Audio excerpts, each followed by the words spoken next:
Arkadaşlar öncelikle hepinize merhaba. Bu akşam yapımlar genel olarak nasıl izlenirler? Şimdi sizlere genel analiz videolarını çekeceğim. Başta şöyle söyleyeyim arkadaşlar, tek videoda toplamayı düşündüm ama video çok uzun olacağı için, çünkü hepinizin sevdiği diziler farklı oluyor ve sizleri bu kadar bunaltmamak için dizileri ayrı ayrı genel analizlerini çekmeye karar verdim. Bunlar genel analiz videosu arkadaşlar.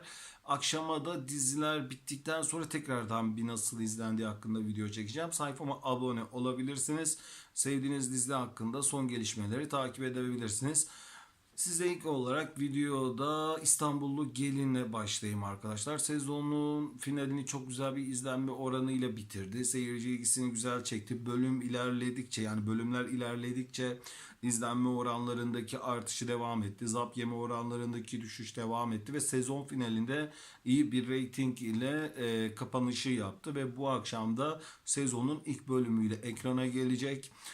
Şimdi arkadaşlar nasıl reyting alır? Genel izlenmesini söyleyeyim. Akşama da dediğim gibi genel nasıl bölümü de izlenmiş, onun hakkında da çekeceğim. Bu genel analiz videosu.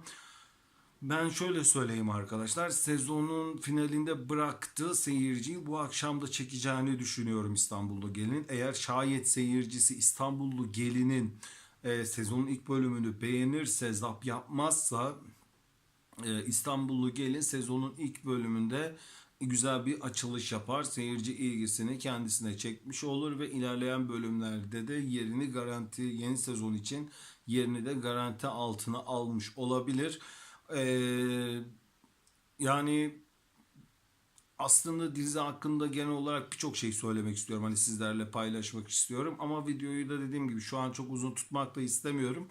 Zaman içerisinde İstanbullu Gelin hakkında size daha detaylı genel analizli videolar paylaşmayı düşünüyorum arkadaşlar. Sayfamı takipte kalın. Allah'a emanet olun. Kendinize çok çok iyi bakın. Akşam İstanbullu Gelin'in yeni bölümü bittikten sonra tekrar görüşmek üzere.